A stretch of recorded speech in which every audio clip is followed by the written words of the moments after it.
دیکھو وہ صاحب خواب آ رہا ہے، آؤ ہم اسے مار ڈالیں۔ پہلی تلاوت تکوین اس کے 37ویں باب کی تیسری آیت سے لے کر چوتھی آیت تک، 12ویں سے 13ویں اور 17ویں آیت سے لے کر 28ویں آیت تک۔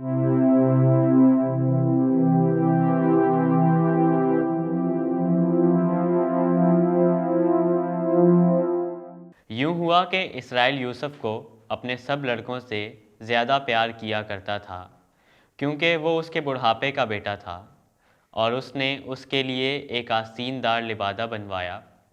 اس کے بھائیوں نے دیکھ کر کہ ان کا باپ اس کے سب بھائیوں سے اسے زیادہ پیار کرتا ہے، اس سے کینہ رکھا، یہاں تک کہ اس سے صلح کی بات نہ کر سکتے تھے۔ اور اس کے بھائی اپنے باپ کے گلے چرانے کے لیے شکم کو گئے۔ تب اسرائیل نے یوسف سے کہا، کیا تیرے بھائی شکم میں نہیں چراتے؟ آ میں تجھے ان کے پاس بھیجوں۔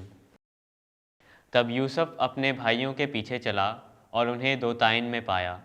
جب انہوں نے اسے دور سے دیکھا تو پیشتر اس سے کہ وہ نزدیک آئے اس کے قتل کا منصوبہ باندھا، اور ایک نے دوسرے سے کہا، دیکھو وہ صاحب خواب آ رہا ہے، سو آؤ ہم اسے مار ڈالیں اور کسی حوض میں ڈال دیں، اور کہیں کہ کوئی برا درندہ اسے کھا گیا، اور دیکھیں کہ اس کے خوابوں کا کیا نتیجہ ہوگا۔ تب روبن سن کر اس کو ان کے ہاتھوں سے بچانے کے لیے بولا کہ ہم اسے قتل نہ کریں، اور کہا، اس کا خون مت بہاؤ، بلکہ اسے اس حوض میں جو بیابان میں ہے ڈال دو، اور اس پر ہاتھ نہ ڈالو، تاکہ وہ ان کے ہاتھوں سے بچا کر اس کے باپ تک اسے پھر پہنچائے۔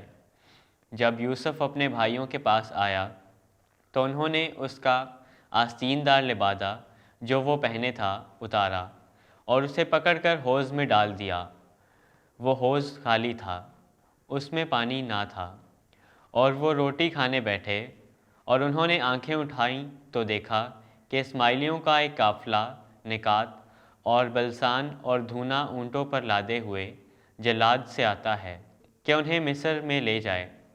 تب یہودا نے اپنے بھائیوں سے کہا کہ اگر ہم اپنے بھائی کو مار ڈالیں اور اس کا خون چھپائیں تو کیا فائدہ ہوگا؟ آؤ اسے اسماعیلیوں کے ہاتھ بیچیں اور اس پر اپنے ہاتھ نہ ڈالیں، کیونکہ وہ ہمارا بھائی اور ہمارا خون ہے۔ اور اس کے بھائیوں نے اس کی بات مانی۔ اس وقت 2 مدیانی سوداگر ادھر سے گزرے، سو انہوں نے یوسف کو کھینچ کر حوض سے باہر نکالا اور اسماعیلیوں کے ہاتھ 20 روپیہ کو بیچا، اور وہ یوسف کو مصر میں لے گئے۔ پاک کلام کے پڑھے اور سنے جانے پر خدا کی برکت ہو، خدا کا شکر ہو۔ جماعتی جواب، جو عجائبات خداون نے کیے ہیں انہیں یاد رکھو۔ خدا نے زمین پر قحط نازل کیا اور روٹی کا سہارا بالکل توڑ ڈالا۔ اس نے ان سے پہلے ایک آدمی کو بھیجا تھا، یعنی یوسف کو، جو غلامی میں بھیجا گیا۔ جماعتی جواب، جو عجائبات خداون نے کیے ہیں انہیں یاد رکھو۔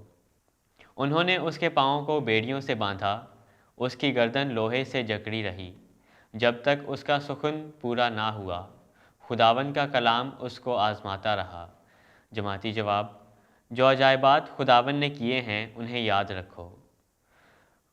بادشاہ نے حکم بھیج کر اسے رہائی دی، اقوام کے حکمران نے اسے آزاد کیا۔ اس نے اسے اپنے گھر کا مختار اور اپنی ساری ملکیت پر حاکم ٹھہرایا۔ جماعتی جواب، جو عجائبات خداون نے کیے ہیں انہیں یاد رکھو۔